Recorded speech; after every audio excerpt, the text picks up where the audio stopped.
time, it only was like 8 or 9 Bloods. But if a nigga said he was Blood back then, he was the real deal, because the niggas was cutting COs.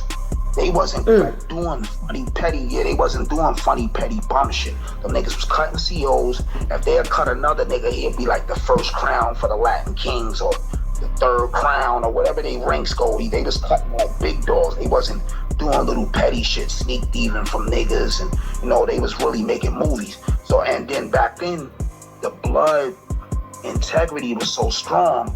If you was Blood and I was Blood and I ain't even know you, and I told you, yo, Scrap, I got beef with that nigga, eat him, you would just eat the nigga without even asking me no questions.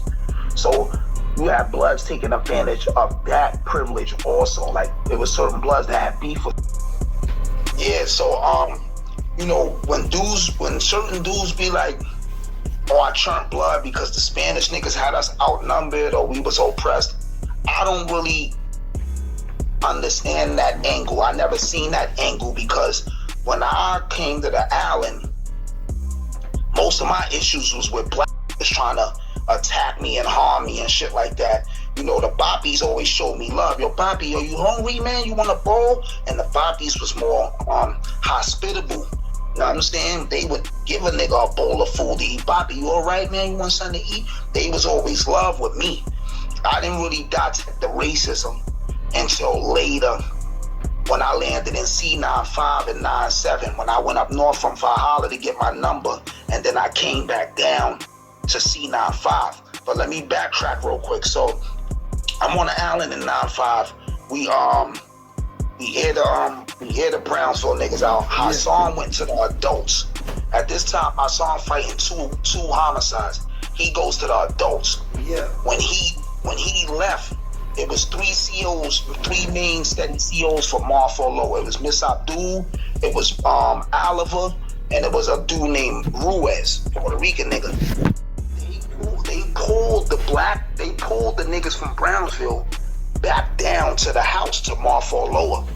One day I came from court and all the niggas was back in the house after Hassan and us had ran them niggas out. So long story short, when I come back in the housing unit, the Brownsville niggas is there. So they plotting. So it's like 2 days of plotting. It's 2 days of scheming and sneaky shit going on. Eventually, them niggas wolf packed me. They popped on me. They all jumped me.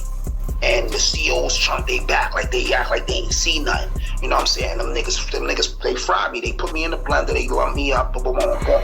So now, my Fort Maine, at the time, Fort Maine was ran by a nigga named Johnny Blaze. Johnny Blaze was a Dominican nigga from the Bronx. He got super busy. He was a predicate slasher. Johnny Blaze was in Fort Maine, and my man Two, rest in peace Two, T-U-E, Two. Yeah, me and Two used to do graffiti together. Two was the first Matatan that I ever met. So Two and Johnny Blaze had Fort Maine locked down. So one day we all going to the mess hall because Marfolo, we got to line up to go to the mess hall. Before we go to the mess hall, we gotta pass Two Top Butcher Shop, and we gotta pass Mar 2. But Johnny Blaze and Two is coming off the visit. So they see me like, yo, what's going on? I'm like, yo, niggas just jumped me, and after they jumped me, they packed me up. The COs took me to intake. On my way to intake, because you gotta go to intake till they find another housing unit, whatever. They take me to intake. And Two and Johnny Blaze like, yo, what happened? I'm like, yo, niggas jumped me. And Marfo Lower. He like, oh, niggas ain't valid there. Tell the COs you want to come to Fort Maine. The Bronx is heavy in there. Yeah. Anyway, from there I go to Fort Maine. The COs, they wound up pulling me to Fort Maine. I'm in Fort Maine for a minute. Fort Maine and Two Top didn't really get along. So the Two Top Butcher Shop had Lemon Head, Little Rich, KK, Rahman. It was all type of like just grimy, greasy black niggas that was there for cuttings and everything. You know what I'm saying? And then from Fort Maine, I wound up getting bailed out. Let me backtrack real quick. When they jumped me in Marfo Lower and then they took me to intake, I had a man named Shorty Bronx. He was on the north side. And Shorty Bronx kind of had the north side in the smash. He was from Minshew Project. He was a boxer. He knew how to box. The north side niggas popped on the south side niggas for me. You know what I'm saying? Because at this time, the power structure on the north side had switched. know what I'm saying? So from intake, I went to 4 Main. From 4 Main, I got bailed out. Now, when I gets bailed out, I'm home only for 3 months in 96. I'm going through a lot. I'm stressed. I'm overwhelmed. I'm fighting the case. Boom, boom, boom. I'm trying to get my bag back up. I already know my baby mom's creeping and doing funny shit. So I'm fake popping up the Mount Vernon on a regular, spying on her, trying to catch her, whatever. I find a diary, all type of funny shit.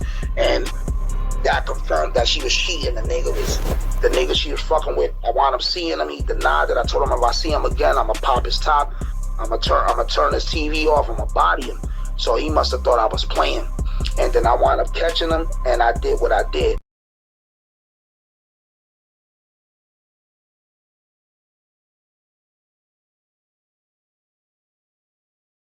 Like the window, see me with the crew. I done get some food.